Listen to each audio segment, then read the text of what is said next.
Alright, magandang araw sa inyong lahat mga kapatid at sa buong Pilipinas. Na-trigger mga tol ang China doon nga sa naging pahayag ni President Marcos sa kanyang interview sa first post. Kung naaalala ninyo, di ba tinanong siya? No, at ang sabi ni President Marcos, kapag daw pumutok ang labanan sa Taiwan sa pagitan ng China at ng US, there's no way that the Philippines can stay out of it, sabing ganon. Mahihirapan tayo o walang paraan para makaiwas ang Pilipinas doon sa sigalot na yon o malabong hindi tayo maging involved. Simply because daw sa ating geopolitical location o sa ating kinaroroonan. So yan ay inalmahan mga tol ng China. Nagalit sila dyan mga kapatid at nagbabala dito sa Pilipinas at yan na nga ang ating panonooring balita. Ngayong araw na ito mula rito sa Net25, sabi rito, China, binalaan ng Pilipinas laban sa issue sa Taiwan. Naku po, ayan na.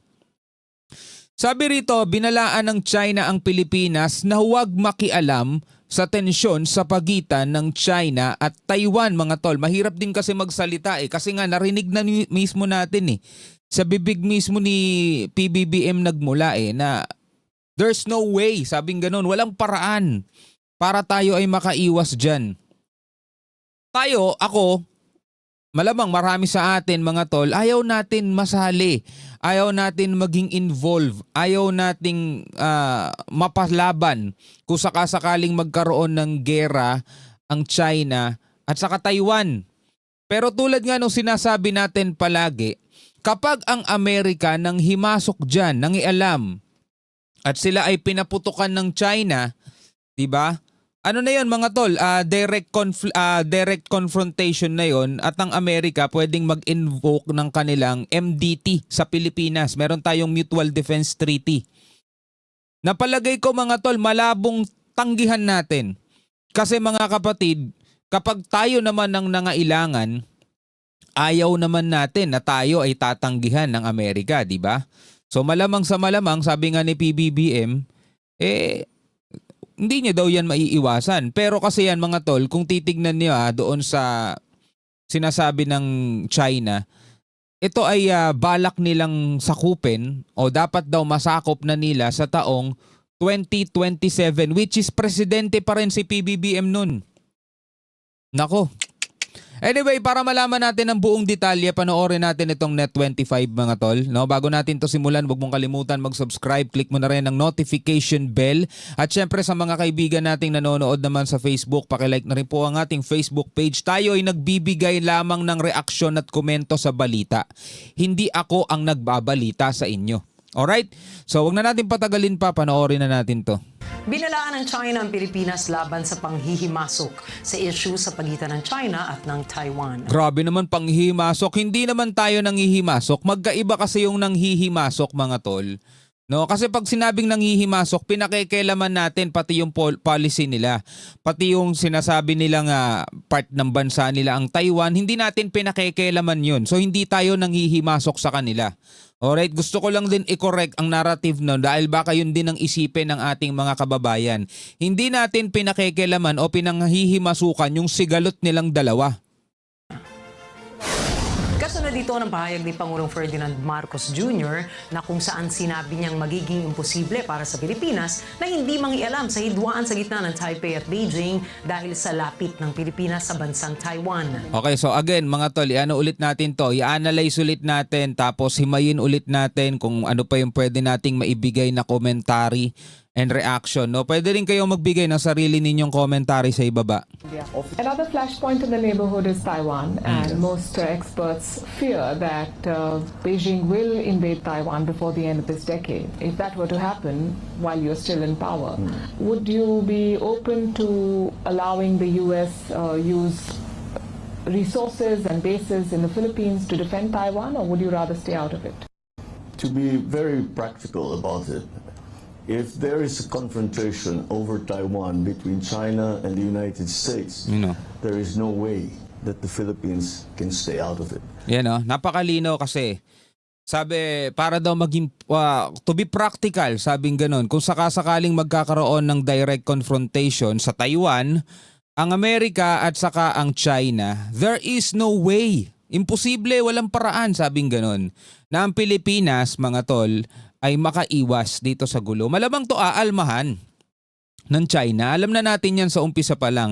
At hindi lang China, mga tol, pati yung mga politiko dito sa Pilipinas na ganon, mga tol, ganon sa China. Well, tayo naman mga kapatid, no?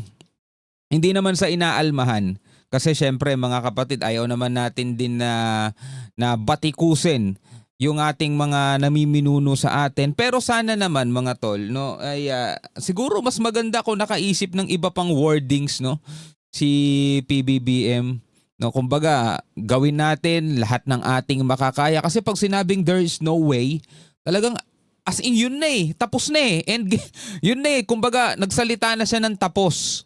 Sinabi niya, imposibleng imposibleng makaiwas kami diyan. So talagang mahahatak kami diyan. Pero mas maganda siguro kung sinabi na lang ni PBBM. Kung sakali mang magkaroon ng paglalaban ang Amerika, ang Taiwan, ang Amerika at China, gagawin namin ng lahat hangga't maaari na hindi kami maging involved doon sa confrontation nila.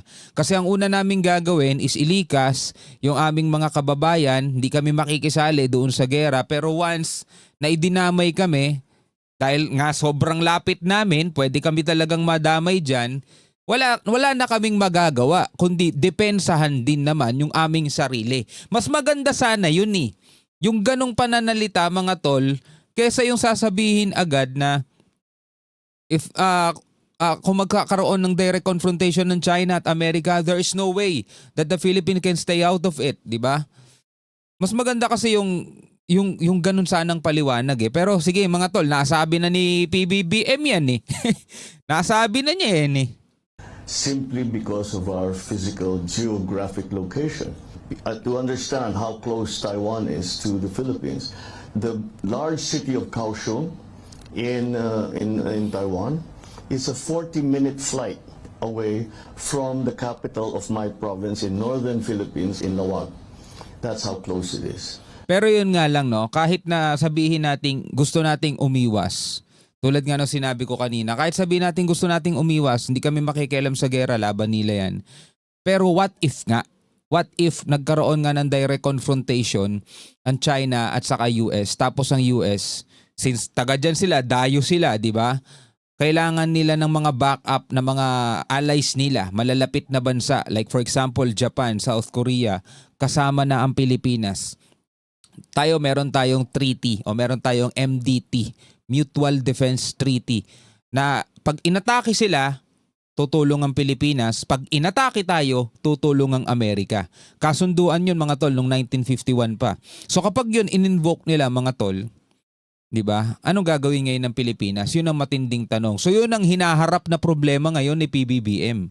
Sa kanya matatapat kung sakasakaling sa termino niya i-invade ng China ang Taiwan.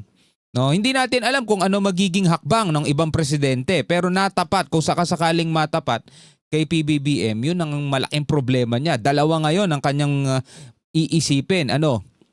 Isipin ko ba yung kapakanan ng ties o ng treaty ng Amerika at ng Pilipinas, o isipin ko ang kapakanan kung anong pwedeng mangyari sa aking bansa? Diba? Kasi nakita naman natin mga tol kung anong nangyayari halimbawa sa Israel, sa Iran, sa Gaza, diba? Kung paano magliparan ng mga missile doon mga tol, naku po. And so if you think about it, if there is an all-out war, then we will be drawn into it. Kung magkakaroon daw ng all-out war, talagang mahahatak tayo papunta doon. No? Pilitin man nating umiwas, pero kung magkakaroon nga ng all-out war, siguro kasama na talaga doon pati yung pag-i-invoke ng MDT ng US, masasabak nga talaga tayo doon mga tol. Kasi unang-una, marami nga tayong EDCA sites dito at andyan dyan yung mga gamit, mga missile system ng Amerika na pwedeng punteryahin ng China para yung Amerika hindi magamit yung mga bagay na yun bilang restback.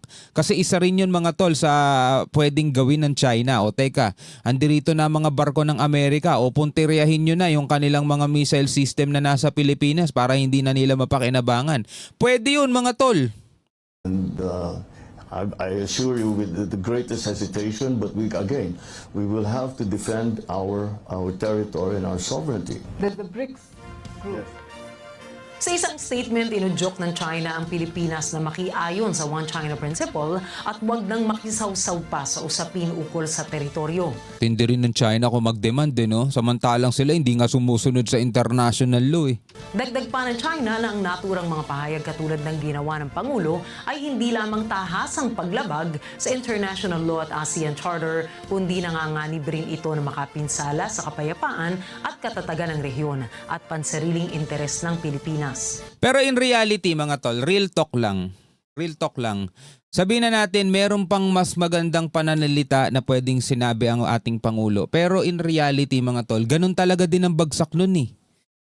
'Di ba? Ganun at ganun din talaga bagsak nun. Dahil nga meron tayong mga OFW na nagtatrabaho diyan, syempre ililikas natin 'yon. Yung ating mga sundalo ay pupunta sa Taiwan para ilikas. Paano kung mapagkamalan ng China mga sundalong lumulusob na rin tapos patirahin nila o kaya patamaan nila? Di no choice yung ating mga sundalo kundi depensahan din yung sarili nila, di ba? Pero syempre hindi naman tayo basta-basta pupunta doon ng walang pasabi. Magpapasabi naman tayo, pupunta ang mga sundalo ng Pilipinas dyan para ilikas lamang yung mga kababayan namin. So wag niyong gagalawin. Pero isa pang senaryo, yung mga missile system nga ng Amerika, like for example, yung Typhoon missile mga tol na inaalmahan ng China matagal na.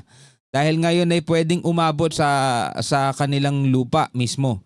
Tapos yung iba pa, yung Nemesis na nandito sa Pilipinas, do yun ay mga sikretong location, nakadeploy yun sa mga secret location. Pwede pa rin nilang mahanap yun mga tol sa pamamagitan ng kanilang teknolohiya o satellite nila, di ba? Ngayon, pag yan ay pinuntiryan nila, sa madaling salita parang inaatake na rin nila Pilipinas nun. Dahil nga napakalapit natin mga tol eh. So ngayon, bilang mga Pilipino, ano ang inyong masasabi tungkol dito? About din sa babala ng China, mga tol, no? Pwede kayong magbigay ng inyong commentary sa comment section sa ibaba para malaman natin kung ano ang inyong mga saloobin. Alright, hanggang sa muli, ako nga pala si Shobaldi. Peace out.